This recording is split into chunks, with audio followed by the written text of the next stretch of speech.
on a journey to get better, and I want to do it with you. And I'm not just focusing on physical health. I'm focusing on everything: emotional wellness, spirituality, finances, relationships, and so much more. Every week, it will be my personal goal to bring us, the world's leading healers, experts, and game changers, to share groundbreaking secrets and tips to getting better in all areas of life. Getting better isn't easy, but it's a whole lot easier when we can do it together. Welcome to Better Together with me, Maria Menounos. Happy Monday, everybody. We are dancing along in the studio here today. Poor Steven has a migraine. The worst. The poor guy. You just can't win, Steven. Either we're abusing you or God is abusing you. It was either I was going to get killed or I was going to get a migraine. This is what you chose. I was listening back to the podcast from last week and I was literally laughing in my car. I thought it was the funniest thing. Anyhow, welcome back to Better Together. We got Steph Sabra, Stephen Lemieux. We have a quote of the day for you. Focus less on the impression you're making on others and more on the impression you're making on yourself. Damn. I like that. Of course, that is from our guest today, Dr. Amy Cuddy, who wrote the book, Presence: Bringing Your Boldest Self to Your Biggest Challenges. And I'm obsessed with her book. You know you're obsessed when you're every other page, you're flipping the corner and then you're drawing notes and you're like, me, oh my God. So that's exactly how I felt. Yeah. And I feel like the last time I had kind of moments like this was, gosh, we had that woman on the show and she wrote about confidence. And there were moments in that book where I was like, wow, I thought I was super confident, but maybe there are some holes in here. And when you read Amy's book, I kind of had similar moments again. And I was wondering, because she talks about the fragile high self-esteem. And I was like, wow, that kind of sounds like me sometimes. And I'm wondering, and I'm going to ask her, if you can go from having a high self-esteem to eventually people abusing you enough for it to become fragile. And maybe that's where I've kind of fallen into, because there are some things that go on where I'm like, that's not me. Why am I acting like that? Why am I that? Kevin always used to say you're Teflon when it comes to your confidence. And like, there are some little things in there. So I have to ask the expert, of course. And she also has an incredible story because she had a massive brain injury and, lost 30 IQ points. She was in a huge car crash and, went from this Ivy League student to having to relearn everything, right? Everything. She was one of those people that identified by her intelligence and her competence, which I totally get that. That was something I fostered as a kid. So if to lose that, the identity crisis that must have been placed on her is insane, but she's so tenacious for what she did, which makes her so cool. And what's really cool is that we found her at the same time, but different ways. I don't remember how I found her in a meeting. It's so funny. So I was in a meeting at William Morris, my agency, and I was talking to my agent about my documentary, and she's like, you need to know Amy, because they're working together on a book about something that I'm going to be incorporating into my doc. And I was like, oh my God, we need to know each other. Yes. And I sent her to you. I'm like, we need to have her on the show. Once I started doing a little research on her, and you're like, wait, no, I want her on the show. So selfishly, I was already looking into this. Yeah. Because I found her TED Talk in college, and it changed my life in a lot of ways, similar to the story she cited in her book. And so I don't know how it took me this long to put the pieces together, but that always happens with us. We end up finding it at the exact same time. I know. It's so cool. And it's funny because, you know what? I'm going to save it because we're going to be talking to her, and there's I don't want to ruin everything I'm going to talk to her about. But in the meantime, Steven is still alive for anybody who was wondering. We didn't kill him. Not yet. I'm still hanging on. I do think Steven will love Amy Cuddy, Dr. Amy Cuddy. Yes. Because what she's teaching is so applicable, especially for me, and I think a lot of younger people in the industry, the imposter syndrome that she talks about, and how we always think we're not good enough, but we are. I mean, We just need to show up as our best selves. Yep. Which is hard. We just need to record the studio video. And not have weird moments in shows where you're like, whoa, that should have been edited. What? You know what it is? It's like I've said to you guys, it's being detail oriented, very focused, and GSDing. As Kevin says, get shit done. Get shit done. He's truncated it to GSDing. And so what I always teach everybody is, like, knock it off the list. If I see it still lingering in a wonder list, it's like, guys, it takes 2 seconds to order something on Amazon. Get the light ordered or whatever it is. We got a GSD because life just keeps adding stuff. Mm-hmm. So you got to, like, play Pac-Man sometimes and just knock it off. And that's just how it goes. I completely agree. My list is insane right now, but I love it because at least I'm not bored, and that's the biggest thing. But Kevin also teaches us one thing, Maria, and you're gonna hate me for this. Oh, but boy. He teaches us that we can carry the ball 80 yards, but we need you to carry it the last 20. So I've been doing 80% of my tasks, Yeah. and depending on you. So you're blaming me. You're saying I somehow shit the bed. Okay. So, Okay. All right. in conclusion, It's all my fault. no, I agree. No, we just got to get on the same page in life with whoever it is and just, focus. Focus is everything. If we're half focused on things, we're going to do it half right. Mm-hmm. And one of the Every Girl tips from Maria Menounos was if you can get it done in 2 minutes, knock it out ASAP. Yep. Knock it off the list. Meanwhile, I wish I could knock off these nails off my list. I hate them. You're just not a nail person. Guys, it is really hard. So I did this little design. It's like they're black with like this gold side, and I was inspired by some pictures. And so I texted today and I was like, can I come in and change them real quick before my trip? And the girl goes, I knew you were going to hate them. And I'm like, I'm never trying a design again. It's over. It never works. I'm just never going to do it because I am a plain kind of Jane. Like, not plain Jane, but I like very simple, classic. I think accessories you like simple. I am. I'm pretty simple. Well, I get it. I even don't do designs, and I'm obnoxious, so I understand that would annoy you. Yeah. But it looks really good. It's kind of sad. Thank you. Well, what are you going to do? We can't win them all. We can't win them all. I'm going to get my nails done. Yes. I'm sure you've had them done before. I've had one nail done before. There you go. I have a niece.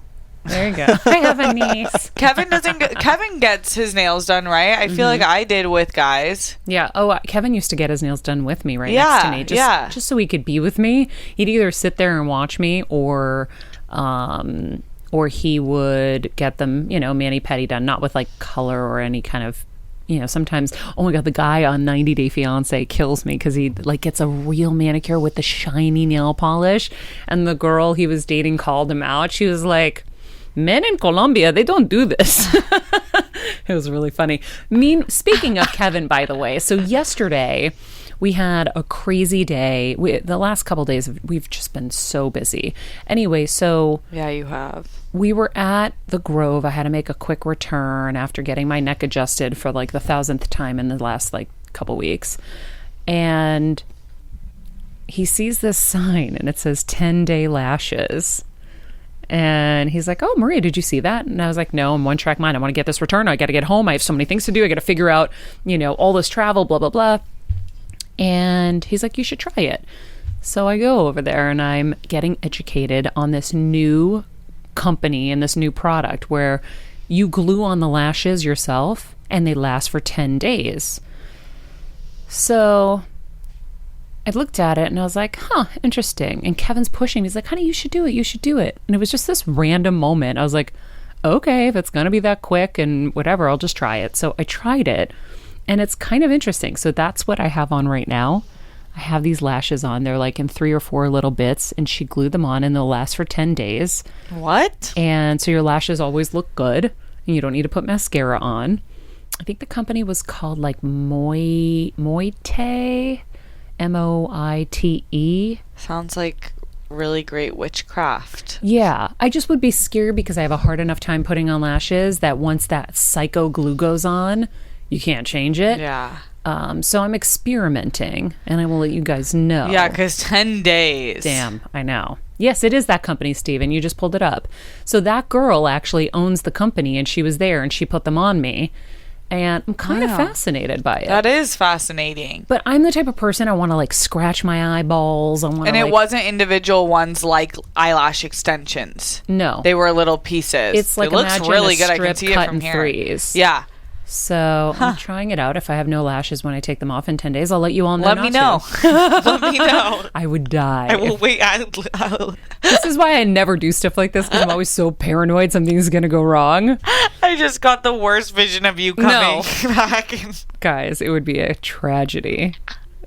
A beauty tragedy. Oh my gosh, you have such good natural lashes. That would be so bad and sad. Yeah, but we're not going to hope any of that thing. We have Dimitri though, so.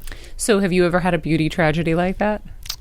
No, yeah, I had one person not know where my scar was or not like understand my eyebrows because I have a scar on my eyebrow, and I don't know what happened. She was threading and completely threaded the entire thing, so my eyebrow was half of its size, and I had to grow around the scar again.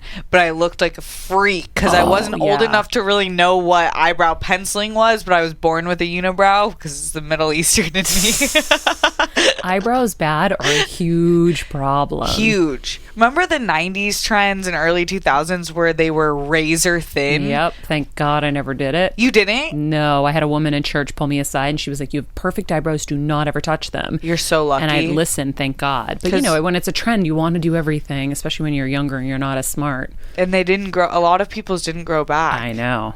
It's tough. It's tough. Steven, I know you understand the struggle. I want to ask what your thoughts on guys doing it though is not threading, but like every time I'm at Floyd's, because I go to Floyd's to get my hair cut, they're like, "So do you want me to touch up your eyebrows?" And I'm like, I mean, I'm a guy, like no, and they're like, "Yeah, but like you'd have like a few hairs here." It's like they're making you feel self-conscious about your eyebrows. I'm like, I thought I had pretty good eyebrows. I know, but that's like an upsell. Is that what it is? I think it's an upsell, and they're trying to like clean you up and stuff. But like for me personally, I like my man a little more manly, like not super like waxed eyebrow perfection. Like I know I see guys out there and I couldn't do it. That's not for me. Yeah. Or like when they've got clear nail polish on because they're so manicured, like overly manicured. So like I'll trim Kevin's eyebrows if they get all crazy. I chase my dad with scissors. He rarely lets me do anything to him. But I'm like, Dad, you have one white hair that's as long as your face. Like, we need to get rid of this. No, Maria, get out of here. Your dad's like a mountain man, though. Like, Kostas, like, I remember, was it 4 years ago at your birthday party? They took a safety razor and shaved his chest without shaving cream or any kind of moisturizer or anything. Oh, yeah. Shaved a cross into his... We're like, what? He shaved a cross into his chest at a huge, like, pool party we had because he wanted everyone to know that I'm a religious person. I want everybody to know I'm a religious person. It was like a joke, but he literally shaved a huge cross against his chest. He's a maniac. Wait, what? My We have video. The best. No way. Yeah. You actually have video here? Are you really able to pull it up? I don't have it right ready. It's on a hard drive, but man, I remember because that was when I was filming the entire day. Yeah. So we have so many great shots of Kostas getting shaved. We have to find that. They're priceless. All right, so let's get to our interview. So, of course, as I said, Dr. Amy Cuddy is a social psychologist, best-selling author, award-winning Harvard lecturer, an expert on the behavioral science of power.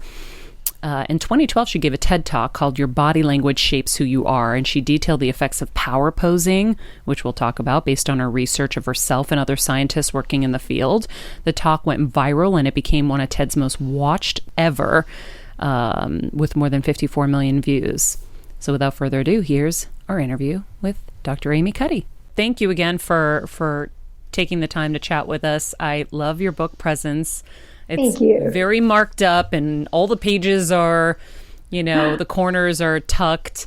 We started with your quote, our quote of the day. We started with you, which I loved, which is focus less on the impression you're making on others and more on the impression you're making on yourself. Yeah. Which I grew up with the complete opposite. It was very ingrained in me that what everyone else thought of me is what mattered. Right. I mean, many of us grew up that way. Tell me what that does to somebody from your perspective in your research. I mean, there are a couple things.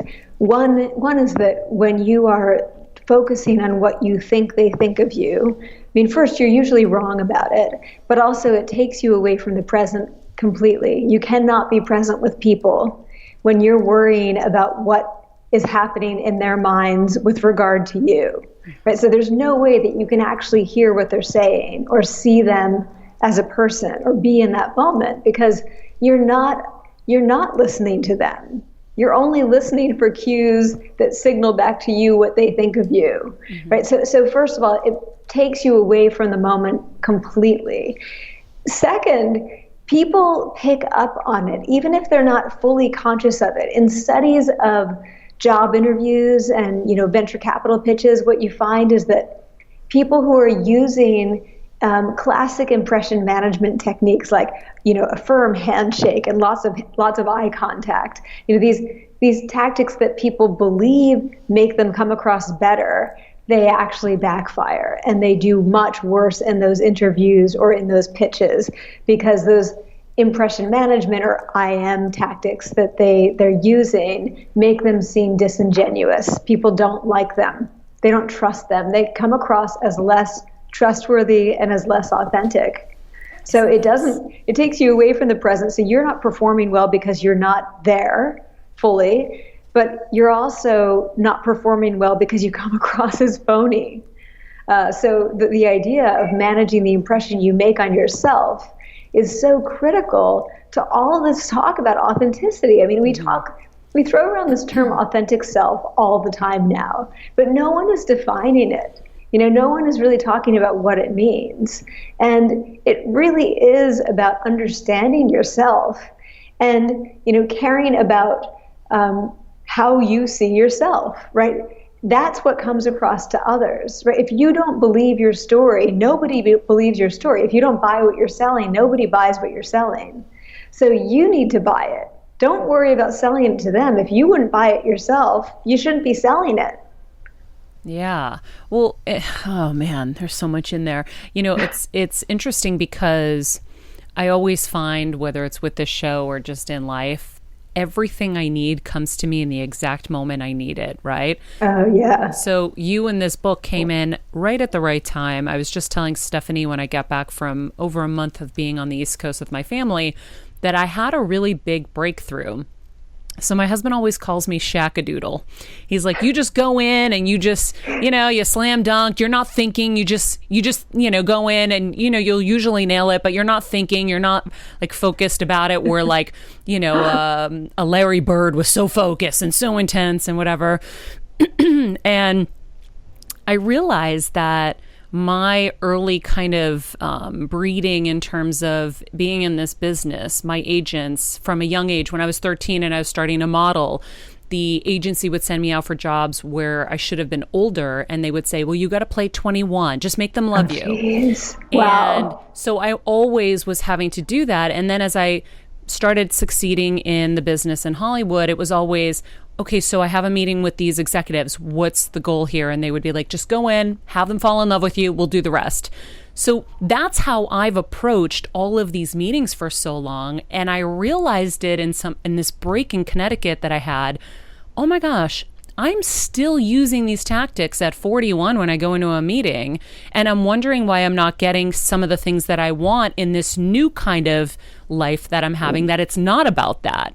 And then I started getting into some of these things where you were talking about venture capitalists and investments and how to get these people to want to invest in your company. And this is literally timed to the moment where I am starting to go out and seek investment for my company. So this couldn't be a better time for all of this. And so I always say God loves me because it always comes at the right time.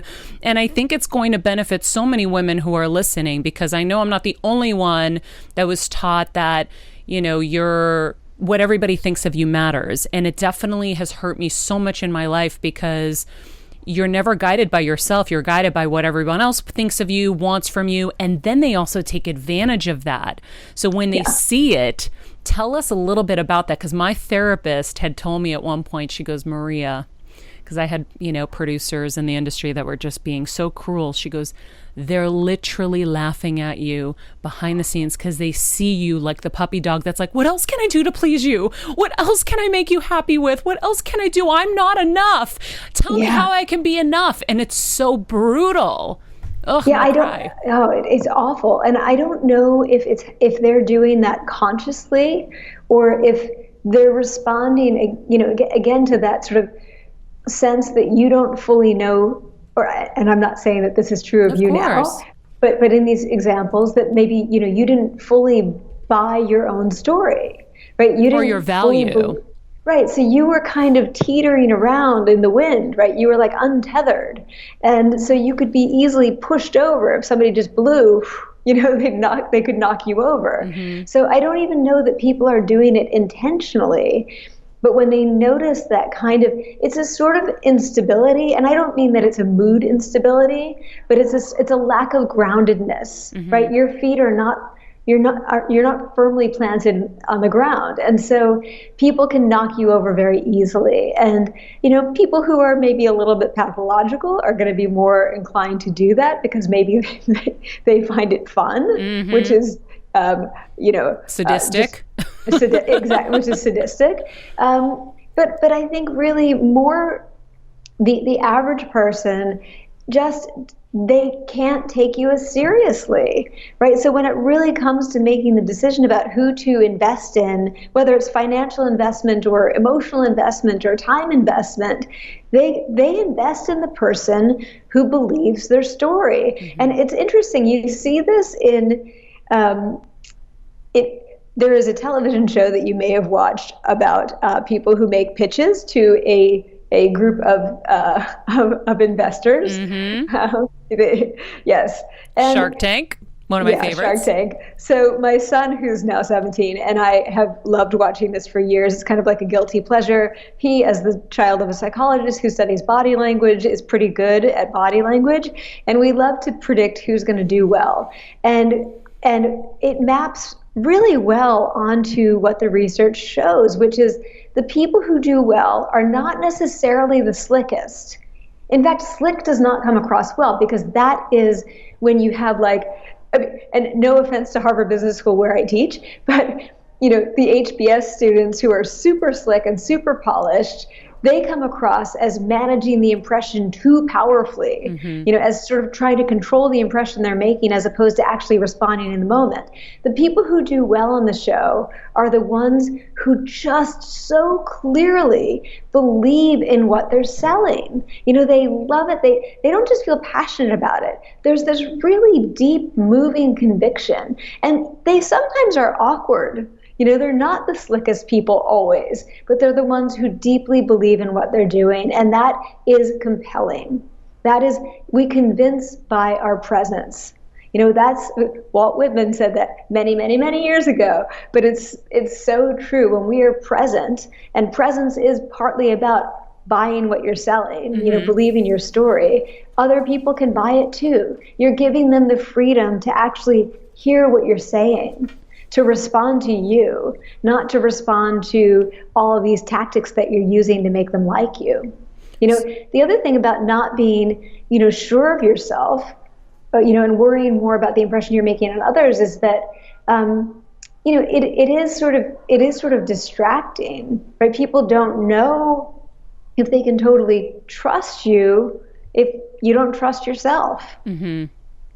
Yeah, I marked on here on page 5, you talk about presence stems from believing and trusting yourself, your real honest feelings, values, and abilities. That's important because if you don't trust yourself, how can others trust you, just like you said? But right. Then I also had marked, there's another page in here where you went into it a little deeper and you said, it's the state of being attuned to and able to comfortably express our true thoughts, feelings, values, and potential. That's right. It. And I think that's really interesting, is being able to express your true feelings.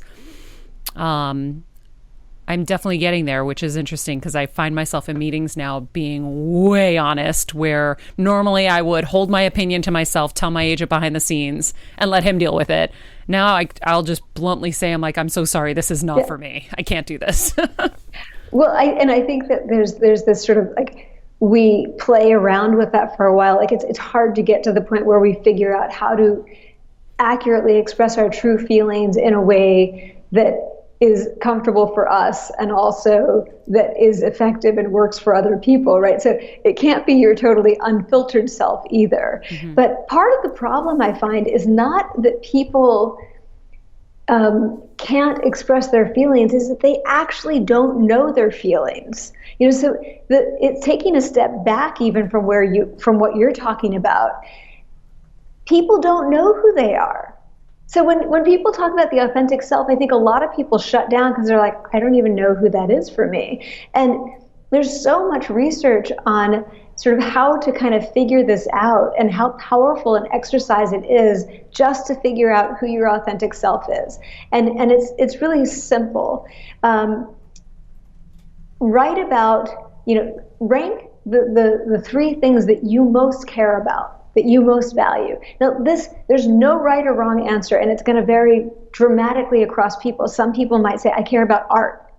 Other people will say, I care about family, or I care about doing meaningful work, right? It can vary dramatically. Rank those things, take the top one, write about a time when you were really able to express that value. When you really were living that value, that thing that you care about, and write about how it felt. And we call that self-affirmation. And hundreds of studies have shown that when people self-affirm before a challenging situation, they perform much better in that situation. And here's what's really interesting about this. Say you're self-affirming and your value is family or helping others, and that's what you write about. And then you go in and your challenge is to do well on a difficult math test. Now, a math test has nothing to do with helping others. Mm-hmm. So these things should not be related. Yet when people self-affirm, they perform better on challenging tasks, even if those tasks are completely unrelated to the thing that they value. Does that make sense? Yeah, and why is that? Is it because they're so comfortable in the other areas that they aren't carrying baggage into these? Yes, because they know who they are. Mm-hmm. They've now anchored themselves in themselves, right? So they now know who they are, and they know that no matter how how well or poorly they do on that math test, no one can take away who they are. There's still going to be that person who cares about family or helping others or whatever that value is. That's unshakable. No one can take away from you who you truly are. Mm-hmm. Right? So that's why when we shore up our authentic selves, we are free. We're freeing up bandwidth, cognitive bandwidth, emotional bandwidth to actually think about other things, because we know who we are and we're going to be that person no matter what happens in this challenge. Ooh, I love that. We free up our emotional and cognitive bandwidth. I just feel like so many of us run around with that on red. Oh, absolutely. Wow. You talk about the fragile high self-esteem. Is it possible to have had a good self-esteem that has been bullied down to a fragile high self-esteem? And what does bullying have to do with all of this? Whew, man, that's a big topic. So, my next book is on bullying, mm-hmm. and it's on adult bullying in particular, because I think that the elephant in the room is adult bullying. We're all talking about our kids, but really the problem is with us, right? They're doing what they see us doing. If you need a subject, she's right in this room. What? Yeah. So, it's a big problem, but there's this sort of lay belief that people who become bullies were bullied, right? So they were people who did have their self-esteem pounded down. That does not really show up consistently in the research, right? So some people who were bullied become bullies. Some people who were bullied actually become really, really nice people. Mm-hmm. They become really generous and brave people. That said, I do think that there are situations that can cause some people to,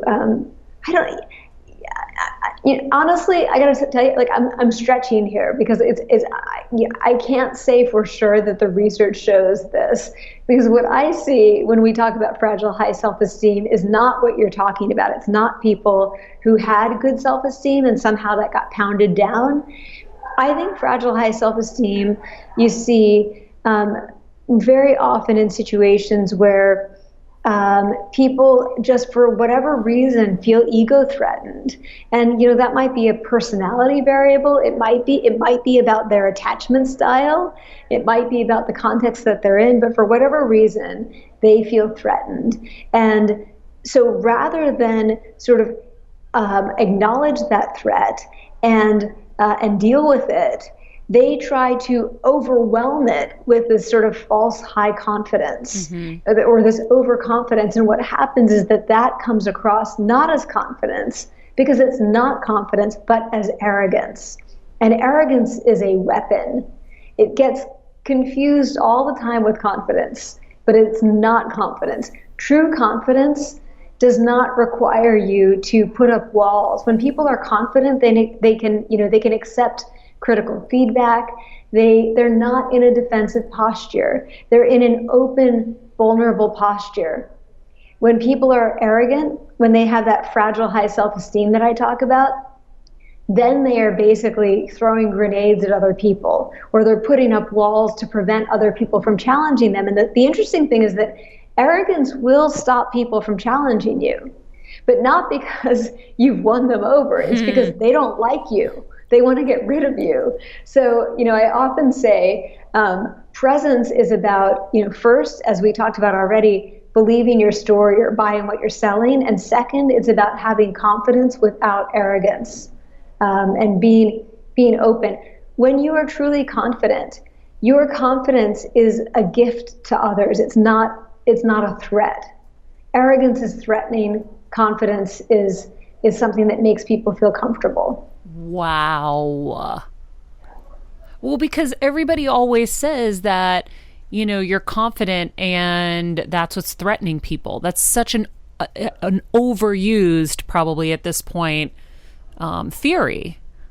Yeah, I think that's just not the case. I mean, okay, let me just say, I've studied sexism for 20 years, so this gets a little complicated. Okay.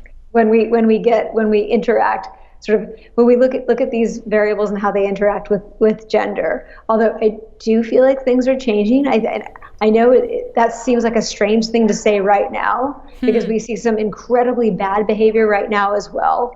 But I do think things are changing. The mistake, though, that women and men make is that when people are judging each other, when they're evaluating each other on two key dimensions. How warm or trustworthy is this person? So that's the first dimension. And then the second dimension is how confident, how strong is this person?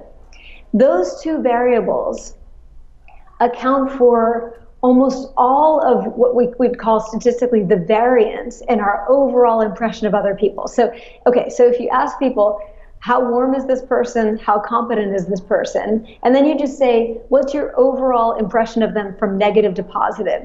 That third piece, almost all of that is accounted for by warmth and competence. You could include 100 other traits, and they would not really be related to that overall impression. So when we're judging other people, those are the things we care about. But here's what's interesting. We care about them in that order. We first judge warmth. Because say you meet a stranger in the alley, you first want to know, friend or foe, what are their intentions toward me? Are they good or bad? That's answering the warmth and trustworthiness question. The second question we ask after we've assessed that is, are they capable of carrying out those intentions? So if we see them as not warm and they're competent, that's super threatening, right? If we see them as warm and competent, then that's an ally that we're going to take in. The problem is that in work settings, we make the mistake of prioritizing showing our own competence and strength before showing our warmth. So yes, all the time. People want to be seen as the smartest guy in the room. That's what happens. And this is, I used to do this. I used to teach second-year MBA students a class called Power and Influence, and it was in the first semester after their summer internships. And they'd come back, and these are really smart, capable students, but a lot of them were shocked that they didn't get invited back to be hired by the company that they interned for at the end of the summer, because they went in and they said, I wanted to show them how smart I was. The problem is that they wanted to show them how smart they were. That's what they wanted to do. They didn't take the time to establish trust with these people. They, when they were asked to socialize, they didn't socialize, or when they needed help, they didn't ask for help. So no one got to know them. Instead, they just saw them as, the person who was working really late and cared more about looking confident than managing, or I shouldn't say managing, but sort of investing in relationships. So the funny thing is that, we want to see others as warm, but we want them to see us as confident. And we need to remember that trustworthiness comes first for everyone. Trust is the conduit of influence. You can have a million great ideas. You could be the smartest person in the room. It does not matter if people don't trust you. When they trust you, they open up, and all of a sudden you have a medium through which your ideas can travel. So that's why confidence comes across as threatening. It comes across as threatening when we don't first establish trust. Mm-hmm. And speak a little bit about the bullying, because I'm so fascinated by that. So the book that I'm working on, which is called Bullies, Bystanders, and Bravehearts, is really focused on kind of the anatomy of a bullying. So how does this unfold, and what are the signs that we can look for as bystanders that tell us this is about to escalate into a really bad situation or a witch hunt, and we don't want that to happen. So I talk about the bullies in the beginning, but the point of the book is kind of, I think, surprising, because I'm trying to get people to stop focusing on the bullies, because there's such a small percentage of people and such a small number of people who are actually bullies, who actually take some pleasure in hurting other people, or who feel so threatened that they have to destroy somebody else. The problem, honestly, is the bystanders, and that's most of us, who are, just standing there doing nothing, thinking, sticks and stones will break my bones, but words will never hurt me, or, they're feeling like I don't really know what to do, or maybe this is not as bad as it seems. And I want people to inoculate themselves against the bullies. Bullies are using tactics that end up accessorizing people. So I call the people that are really the problem are the people that I call accessory bullies. So you've got principal bullies. Those are the really, really bad people. But then you've got the accessory bullies. Those are the ones who are doing things like retweeting nasty tweets, or, spreading stories that are not true, or, getting on board with the bully because they're doing a risk assessment, and they decide that it's safer to get on board with the bully rather than do the right thing. So don't let the bullies accessorize you. So how do you inoculate yourself against that? So the first step is, what are the logical fallacies they use to get you to believe that this person's evil? How can you figure out if the threat that they're citing is a real threat or what I call a decoy threat? So how do you inoculate yourself is the first step. And the second step is, how do you take small steps toward bravery? And let's just take social media as an example, because a lot of adult bullying is happening on social media. It's not the only place, but it's one place. One thing that people need to do is, when they see bullying happen, they believe, a lot of people, if you ask them, can you change bullying online? They think, no, there's nothing you can do about it. That's just not true. What people need to do is support the target who's being bullied. They do not need to address the bully, but they do need to support the target. So write supportive words to the target. So for example, the other day, there was an author who I really respect, who writes about mental illness very openly in a way that has saved people's lives. People bully him all the time. He's very open about a suicide attempt that he made many years ago, about his own depression. People come in, they emasculate him, it's awful. And sometimes it gets really bad. So when that happens, I will go online and say to him, dear, this guy's name is Matt Haig. I'm sure a lot of people have heard of him. He's amazing. I really value the work you do. Thank you for what you do. It saves so many lives. I don't address the bullies. I address him. And you're doing two things when you do that. Not only are you supporting that person who's being bullied, which helps, it's meaningful. I can speak from experience as a target of bullying, but you're also changing the norms. Bullies win because they are squeaky wheels. Yeah. They're a small number of people making a whole lot of noise, and that makes us think that the norm is to bully. And our behavior is shaped by norms. So if we can tilt in the other direction so that the norm becomes generosity and kindness, then you will see bystanders stepping up. You'll see the norms shift. That's great advice, actually, because I think what you start is a ripple effect of the positive. So then other people who feel the same way as you will then feel more confident to step up and say something, right? Because sometimes it takes that one person to come forward and say, you know what? No, I don't think that this is the case, or whatever it is. So you're offering a couple of things. You're offering, first of all, you're just showing them that maybe the bullying is not the norm, but you're also offering shelter or belonging. You're saying, hey, if you say something nice, if you support this target, you're not alone. Yeah. You can come with us. Bullies operate through the threat of social ostracism, and people would rather starve to death than be socially ostracized, because we are, as humans, wired to need to be part of a group, right? So the greatest threat is to be kicked out of the tribe. And that's what bullies do. They make people think they're going to be kicked out of the tribe. So you know what? Offer them another tribe. Guess what? They're the bad guys. We're the good guys. Come with us. It's like the different lunch tables at the cafeteria. It absolutely is. And, and kids are developing all of these programs. I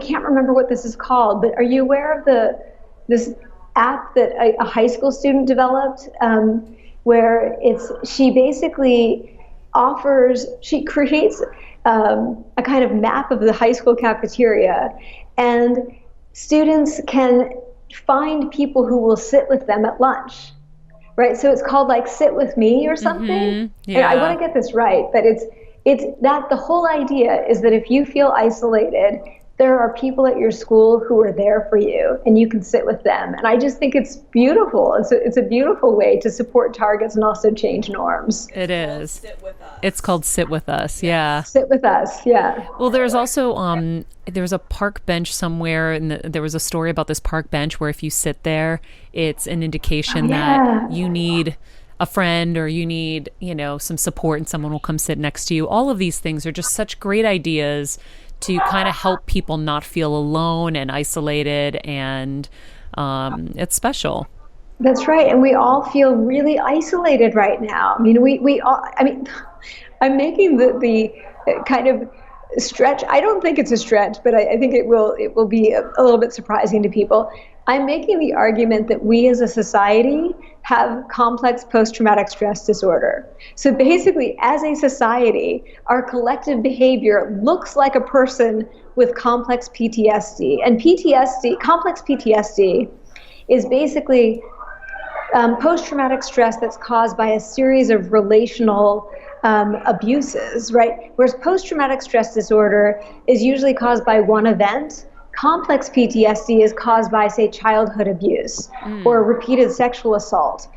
And what people do is, they self-isolate, they stop helping each other, they develop a sense of powerlessness, they stop investing in relationships. And I think that we as a society are acting like we have complex PTSD. Interesting. Well, there's definitely, we are living in a takedown culture, which for sure is so unforgiving. It's a very difficult time. So I know that book is going to be very, very important. I hope so. You also talk about faking it till you make it. And there's a lot of research that supports faking it till you make it. So if you can explain that a little bit more in depth for people, Sure. I think Yeah. that'd be great. So it's interesting. I actually say fake it till you become it. And I say, don't fake it till you make it, fake it till you become it. And Don't. Yes, sorry, I got that wrong. Actually, that's okay. I read it wrong off of here. And so thank you for asking that question, because I think it's a really important.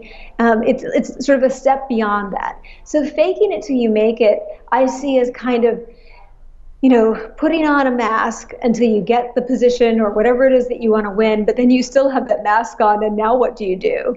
Right? You've made it, but you haven't actually changed. You're still the same person who feels that they don't deserve to be there. Faking it till you become it is faking it till you make it, as far as I'm concerned, is about tricking other people. It's about fooling somebody else. Faking it until you become it is about tricking yourself into being the best version of yourself, right? And it's really about tricking yourself into feeling more powerful, more deserving, which frees you up. It activates what we call the approach system. It allows you to think more creatively, more openly, to see the world as a place that's not filled with threats, but that's filled with opportunities. And when we do that, we step forward into the world, right? And we become more courageous. And when we're more courageous, the world opens up to us. And so then slowly, incrementally over time, you become that best version of yourself. So that's what I'm really talking about when I say fake it till you become it. You're not focused on acquiring a particular thing or some, really concrete goal. You're focused on slowly, incrementally becoming the best, strongest, boldest version of yourself. So do you have an example or two of how someone would do that process-wise so that they can, start it basically? I don't know. I mean, yeah, sure. Let me tell you. I'm going to tell you a story from. I hear from so many people about how they use these ideas, and this one I think is really timely, and also the woman who told me the story is very self-aware, so she can explain it in a way that is I think really helpful. But so a woman named Kristen came to me after a talk one time, and she said, "I have to tell you this story." And she had two friends with her, and I could tell that she was on the verge of tears. And this happens sometimes. I feel like people have a story that they need to tell me, and it's kind of like receiving a gift from them. But I can tell that it's a painful thing for them to share. So she shared this story about how she had started working. She had gotten divorced and was going through a rough time and trying to figure out what she wanted to do. And she started working in a restaurant as a server. And her boss started sexually harassing her on a regular basis, calling her names, referring to her body parts, just not treating her like a human. And she said she felt herself getting smaller and smaller and questioning herself. And she even became sort of afraid to tell her friends what was going on because she was embarrassed, which is common. People feel embarrassed sometimes when they're being harassed or abused. And so the way that she dealt with this, in her case, somebody did send her my TED Talk and said, "You need to watch this," because she also is a big yoga practitioner, so she's very aware of kind of the body-mind connection. First, she started to notice that when she was feeling really bad, she was holding herself in a more self-protective, smaller posture. She was closing up, but she was also closing up in other ways, right? She was sort of shutting her brain down. She was isolating herself from other people. She wasn't sharing things with other people. And so she started by saying to herself, "Look, I'm feeling really bad. I think something bad is happening. I need some validation from my friends." So she went to dinner with her friends. She said she had been avoiding going out. She went to dinner with her friends and she told them what was happening. And they were incredibly supportive, and they said, "That is what's happening to you is wrong. You have every right to be angry. This guy is wrong. You should leave this job. You have our full support." Right? So that was the beginning of opening up. But then she realized that she also had her power stolen by this guy, right? He had sort of taken her power from her, and she needed to take it back. So she started to just practice sort of expanding and walking into work in the morning. She couldn't quit her job quite yet. slowly, she said she started to feel like she was taking her power back. She decided finally that she did have to quit, but that she did not want to just leave the job and walk away and not explain to this person what had happened. Now, let me just say, I am not saying that people who are sexually harassed are required in any way to confront their harasser. They're not obligated to do that. This is just what she wanted to do. She wanted to tell him why she was leaving, but she wanted to do it in a way that felt like her. So that morning she got dressed. She said she wore something that she felt really confident in. She listened to her favorite song. She surrounded herself with things that made her feel like herself. She walked into town, and she said she felt herself getting bigger as she walked into town, feeling taller, feeling like her old self. She confronted her boss. She said, "I'm leaving, and I think you know why I'm leaving." And he pretty quickly broke down, and she said she felt herself taking her power back. And she said, "I felt this combination of confident and generous." So she said, "I'm not trying to ruin your business.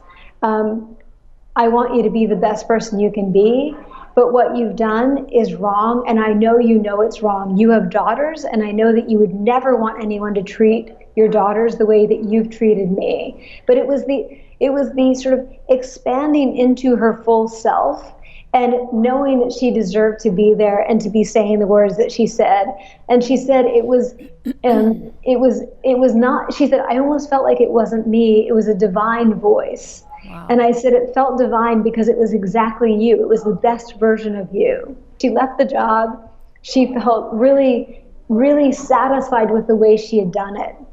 She felt like she had taken herself back. So she had gotten small in a way because of what was happening to her. And she started to take up some more space. She started to expand more and more by sharing things with her friends, but by allowing herself to think things that she had been afraid to think. And finally, by, physically taking up more space and actually saying the words to this person that she wanted to say and taking her power back. That's so cool. I mean, not a lot of people, unless they start listening to your TED Talk or, reading your book, are going to be cognizant of the fact that just your physicality can make such a difference. It's so cool. A huge difference. Will you explain, or let's talk a little bit about the imposter syndrome and how we can manage that or get rid of it? Yeah, so it's funny, the person who first studied what we call imposter syndrome is named Pauline Clance. And she says that if she could do it again, she would not call it imposter syndrome, because syndrome implies that it's pathological, that it's rare. She would call it the imposter experience, because what she learned after she started studying it, in the decades that followed, is that about 75 to 85% of people experience this, right? So it's actually incredibly common. And so the imposter experience is feeling like you don't deserve to be in, wherever you are. Like, say, feeling like you don't deserve the job that you have, or it's really common among college students where they feel like they were an admissions mistake, and that at any moment the admissions committee is going to come and say, "We made a mistake, you're out. We wanted the other Amy, not you." And so it's that feeling of being a fraud and that you're going to be found out. And so what it causes people to do is to see the world as a place that's filled with threats, not opportunities. And so they don't take on risk. They won't put themselves out there. They shy away from situations where they could actually be sort of growing and making progress. So I think there are a couple things that I think help people. One is to know that the imposter experience is not a women's problem. It was first believed to be a women's issue because women were more open about reporting it. So they were talking about it more openly. But Pauline, the woman who started studying it in the early 70s, said that she quickly learned that when surveys were anonymous, men were reporting it at the same rate as women. Oh, wow. And that's been shown again and again. Men feel like imposters as often as women do. They just don't talk about it. Oh, wow. They don't talk about it to each other, which is in a way a burden. right? Because they're not able to talk about it. They're not airing it out. So I think that women take it on as this like, well, we feel like frauds, but apparently men don't feel like frauds. So maybe that means we are frauds. That's not true. Men feel like frauds too. So just to know that it's not gender specific, but also just to know how common it is. It's incredibly common. And the thing is, sometimes we're going to feel like that at the beginning of a new challenge, and then we're going to learn how to cope with that challenge, and we'll get over it. So just to not panic when you feel that way, to know that you can grow through that. One of the people that I interviewed for the book is the incredibly successful writer Neil Gaiman, who's, everywhere. He's, written so many bestsellers, and now, so many of his books have been made into really successful series and films. And he's just this wonderful guy who's one of the few men who publicly talks about feeling like an imposter. And so I interviewed him for the book, and he's also been a really supportive friend and, member of the community of supportive authors. And he said, the thing is, every time I take on a new project, I have that feeling of being an imposter, but now I know that I'm gonna get over it, right? He said, you never completely conquer every challenge in the universe. You just conquer the challenge that you're on, and there's gonna be another challenge. And for a little while, you might feel like a fraud, but know that you're gonna get past it. And so he says, it's a game of whack-a-mole that you can win. Yeah, you got to push through. It's important to see it that right, exactly.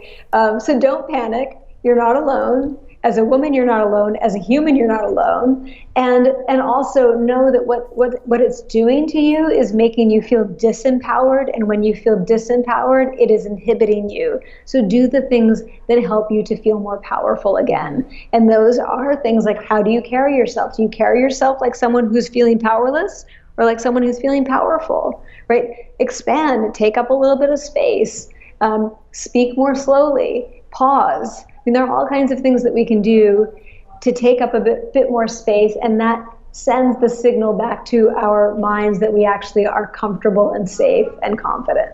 I love that. I have to say, you're so inspiring, everything that you've gone through health-wise as well, and to be where you're at is incredible. I have to ask, when you look at the fact that you've earned your PhD from Princeton and you're teaching at Harvard, and there's a lot of other Ivy League schools in there in between. Did you suffer from any of these that you can share with the audience? Oh my gosh. I had horrible imposter syndrome for such a long time. Because first of all, I grew up in a farm town in the middle of Pennsylvania, in Amish country. Only a third of my high school class went to college. I was the only person to go to school out of state. And I went to a state school. I paid my way through school. I worked as a roller skating waitress. I did not have a fancy pedigree. So from the beginning of college, I felt like an imposter. Then in the second year of college, I was in this horrific car accident, a single car accident. My friends who were in the car with me were not injured, but I was thrown out of the car. I had a very serious traumatic brain injury, ended up in the hospital in a head injury rehab unit, was withdrawn from school and told that I probably wouldn't finish college, but that I would be high functioning, which is, I know, meant to be encouraging, but it's not. It's like, I wish they would banish that term, high functioning. So, I really had these major setbacks. I, for a while, lost 30 IQ points, which is a massive drop. That's 2 standard deviations. It's huge.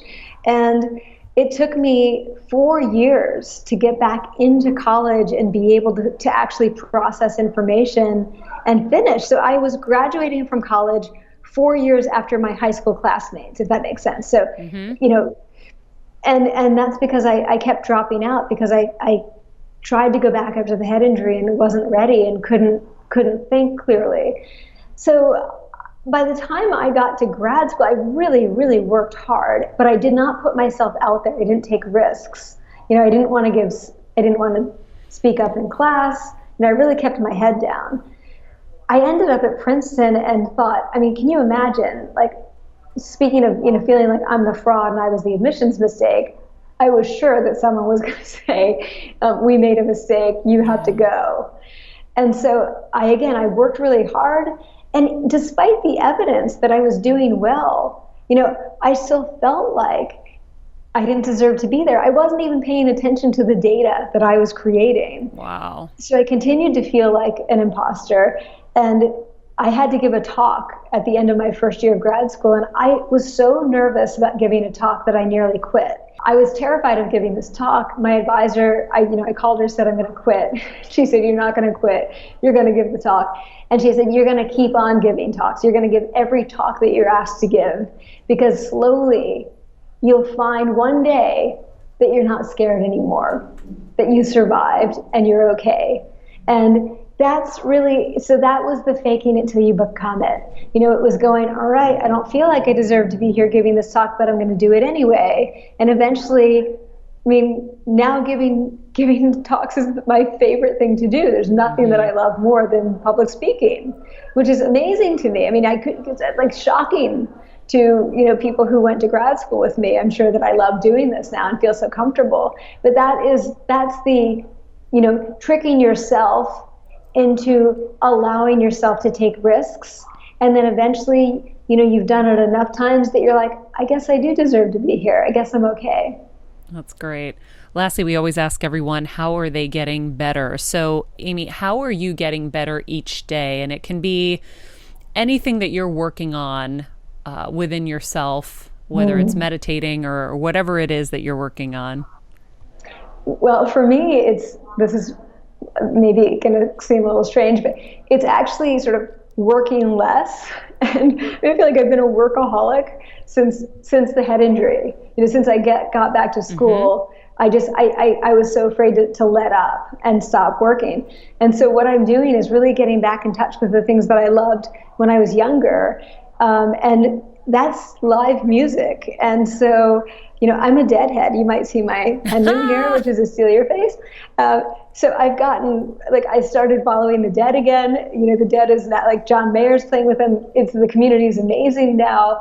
I've been writing about it. I wrote a Salon article about my experience as a deadhead and how much it means to me. And I was just asked yesterday to teach a course at Berklee College of Music on sort of the Grateful Dead and entrepreneurship and innovation. And I'm actually thinking about doing that. So I'm going back to the things that I just love, that I enjoy, and I'm doing them with my family. I'm spending so much more time with my family than I was a few years ago. And I'm so much happier than I've been in years just doing those things. That's amazing. Well, we talk about that all the time, when you're faced, and this better than most, when you're faced with a life-threatening situation or you're on your deathbed, you're not going to look back and say, wow, I'm so glad I went to that meeting. It's going to be like, I'm so glad that I pursued the things that just made me so happy and I spent time with my family. And, so it's good that you're making that return to that. It's so true. I know, I heard that so often and I couldn't live it, and now I'm living it. And, it's just really, really happy now. That's amazing. Well, Amy, thank you so much. I feel like we're going to need to do a part 2 with you, because I got to about half of what I wanted to, but you jam-packed so much useful information and really gave us action steps that, we can take to better ourselves. So I'm really appreciative of that. And thank you. I look forward to meeting you sometime in Boston. Yeah, me too. I'd love to. All right, guys. That was an incredible interview, huh? So I need her back on, though, ASAP. Yeah. Not long enough. I'm going to just confess that I was frozen through some of that interview because we opened the air vent above me so that I could get some air so I wasn't sweaty through the whole thing. And I instead have frozen arms, so I kept putting my hands underneath the table. I was doing everything I could to self-soothe at the same time. But it's better than being sweaty, that's for sure. No one likes sweaty. No. So, okay. First of all, she's amazing. Amazing. And I feel like I learned so much. And I feel like sometimes, you think that certain things apply and then you start to learn more and you're like, okay, no, that wasn't right. But this is right. Like, there's so many different things like imposter syndrome, where I feel like the Gemini in me can fall into things and then fall out. Like, I have to get a grip on it a little bit. I know what you mean. You know what I'm saying? Yes. Where you're like, sometimes I'm like that, but sometimes I'm not. I'm completely like that. I think... Are we shapeshifters? Pisces, and I think Geminis are too. We're mutable, which means, like, depending on the situation or the circumstance, or we will adapt in a way that acclimates to the whatever the experience is. Yes, 100%. That's how I am. So that's what seems like what you're describing. Yeah, like if I'm with somebody who's going to take charge, I let them take charge. Yeah. But if no one's going to take charge, I'm going to take charge. You have to, because otherwise you're not going to let other people decide the success or failure of a project when you're involved. Or life. Yeah. Yeah. So wild. Okay, so what did we learn? For me, massively imposter syndrome. I'm usually pretty confident and not arrogant. I'm pretty good at not... the traits you described with arrogance, I don't possess as much. But sometimes I will get in my head and then think I don't belong in certain places, and I'm like, wait, what? But what I love about what she does, and what I love about her TED Talk in general, is that she backs everything up with science, and that's where things really connect with me. When you give the example, I'm like, yes, but then you give applicable ways that I can do it, and then so the list she made of to verbally say what you're feeling or the things that you're good at, which ties into the Trevor Moawad episode 2. That's so helpful for me. I know that's going to definitely learn. I'm going to definitely learn from that. Steven? I mean, I was just more like impressed by her story. I liked what she was talking about with bullies and how, everyone thinks that your experience in high school turns you into whatever you are later in life, and how bullies have to become bullies and things like that. And how she's like, no, actually it's sometimes people who are treated very well in high school become the bullies later in life, and sometimes it's the exact opposite, where people go to the opposite side of the spectrum. I think it's really interesting because I connected with it so much because, I'm somebody who felt bullied in high school, but it was also amplified by my memories as opposed to what actually happened. And what you do when you super analyze things is you realize, oh, the things I was doing was also a form of bullying, and you don't even realize it. So like you kind of view yourself in a certain way in your memories, then examine it and like, what the hell?